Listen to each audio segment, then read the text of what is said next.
mémorandum d'entente a été signé le mercredi 14 février à Rabat entre le Parlement du Royaume du Maroc et le Congrès national de la République de Honduras. Ce mémorandum d'entente, signé par les présidents de la Chambre des représentants et de la Chambre des conseillers, respectivement Rachid Talbi Alami et Enam Marhaya, et par le président du Congrès national de la République de Honduras, vice-président du Forum des présidents des pouvoirs législatifs d'Amérique centrale, des Caraïbes et du Mexique, Rolando Redondo, vise notamment la mise en place de mécanismes de coopération et de coordination, la tenue de consultations régulières et consécutives sur les questions d'intérêt commun, outre la coordination des efforts et des positions au niveau des institutions parlementaires et gouvernementales régionales, continentales et internationales. Ce mémorandum d'entente vise également à établir des canaux de communication et d'interaction parlementaire à travers l'échange des visites, des expériences, des informations et des documents entre les deux institutions législatives, outre le renforcement des activités communes et de la coopération technique entre les administrations des deux parlements. À cette occasion, le président du Congrès national de la République de Honduras a annoncé la création d'un groupe d'amitié parlementaire Honduras-Maroc afin de renforcer les relations de coopération et d'amitié entre les deux parlements, notamment l'existence de plusieurs opportunités et de perspectives prometteuses pour la coopération entre les deux pays, eu égard au fait que le Maroc est considéré comme la porte de l'Afrique et le Honduras se trouve au cœur de l'Amérique latine.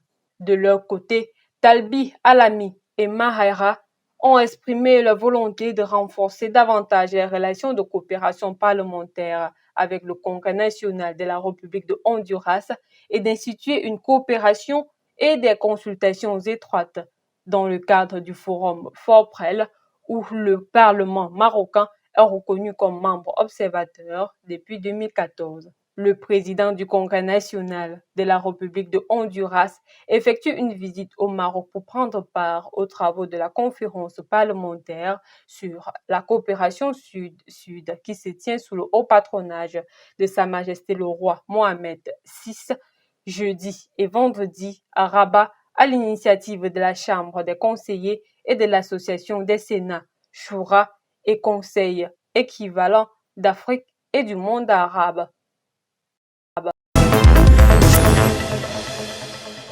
Les liens entre la République du Congo et le Togo prennent une nouvelle tangente. Dans le but de resserrer les liens de coopération, le président de la République du Togo, Faure Gnassingbé, a effectué le mardi 13 février une visite de travail et d'amitié au Congo. Le déplacement, premier du genre depuis le début de l'année, s'inscrivait dans le cadre des excellentes relations entre les deux pays et des consultations régulières entre leurs dirigeants. À Brazzaville, où il a été accueilli, le numéro 1 togolais a été reçu par son homologue Denis Sassou Nguesso. Les différents entretiens, en tête-à-tête puis élargis aux délégations officielles, ont été l'occasion de passer en revue la coopération bilatérale, en particulier dans les secteurs économiques, commercial et environnemental. Les deux chefs d'État ont par ailleurs abordé des questions de paix et de sécurité ainsi que la situation socio-politique dans leurs régions respectives et sur le reste du continent. Le Togo et la République du Congo développent d'excellentes relations de coopération et d'amitié nourries de fréquents échanges bilatéraux sur des questions d'intérêt commun. Le dernier déplacement de Faure Gnassingbé à Brazzaville, avant celui-ci de mardi, date du 12 décembre 2023.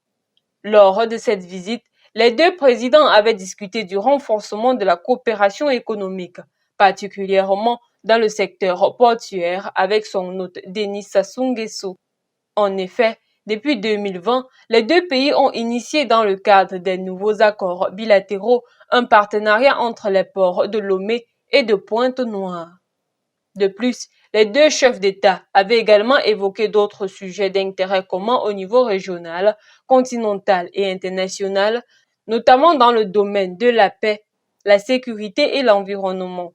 Le tout prouve la bonne qualité des relations entre les deux chefs d'État ainsi que les deux pays. Les lanceurs de fausses alertes sont désormais sur le collimateur de la justice.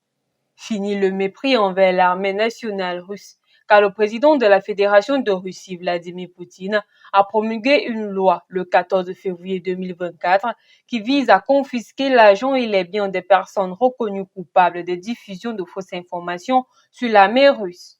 Au moment de la présentation du texte aux députés, le président de la Douma a estimé que cette loi contre les crapules permettrait de punir les traîtres qui agissent contre leur pays. Néanmoins, la loi ne prévoit pas de confisquer absolument tous les biens d'une personne condamnée, mais de saisir son argent obtenu suite à la commission de l'infraction ou bien utilisé à des fins d'activité dirigées contre la sécurité de la Russie. De plus, le texte prévoit également d'autoriser la justice à retirer toutes les distinctions honorifiques d'État à des personnes condamnées pour fausses informations. Pour rappel, l'accusation de diffusion de fausses informations sur l'armée russe est déjà passible d'une peine d'emprisonnement maximale de 3 années. Plusieurs centaines de Russes ordinaires ont déjà été condamnés en vertu de cet article du Code pénal depuis près de 2 ans. Moscou a rendu illégales les critiques à l'encontre de l'armée peu après avoir lancé son assaut contre l'Ukraine le 24 février 2022. Cette nouvelle loi entre en vigueur à la veille du 2e anniversaire du conflit russo-ukrainien et un mois avant l'élection présidentielle russe. Cette nouvelle mesure entrera en vigueur 10 jours après sa publication. Après le sacre de la Côte d'Ivoire, les perspectives de la prochaine édition de la Coupe d'Afrique des Nations suscitent déjà de l'intérêt avec un événement prévu pour se tenir au début de l'année suivante. Cependant, les yeux sont rivés désormais sur la CAN 2025 pour laquelle le Maroc a été choisi comme pays hôte. Mais des tensions apparaissent entre le président de la Confédération africaine de football, Patrice Motsepe, et son vice-président Fazi Lekdja concernant cette question. Mécontente de l'attitude de certains responsables marocains au sein de l'organisation, la CAF a décidé d'imposer des sanctions au Maroc afin d'affirmer son autorité. Parmi ces mesures, la CAF a opté pour le remplacement de l'arbitre Redouane Giret, le représentant marocain lors de la dernière CAN, qui était initialement désigné pour officier le match de la 5e journée de la Ligue des champions de la CAF entre l'Étoile du Sahel et l'Espérance de Tunis, prévu le 24 février 2024 à 20h. La Confédération africaine de football a pris des mesures fermes pour affirmer son contrôle et préserver l'intégrité de ses compétitions, notamment à travers la gestion des incidents impliquant des arbitres.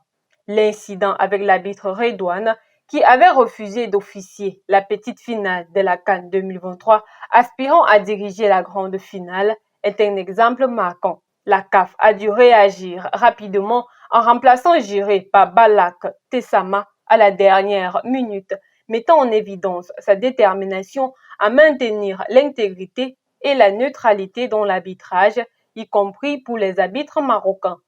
Cette situation souligne l'engagement de la CAF à réagir promptement face à tout comportement susceptible de nuire au bon déroulement de ces matchs.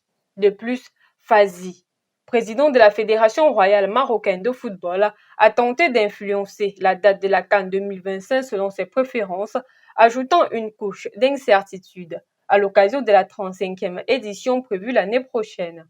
Cette période d'incertitude a même conduit certains à spéculer sur une possible annulation de l'événement pour des raisons évidentes, reflétant les défis et les tensions dans la préparation de ce grand rendez-vous du football africain.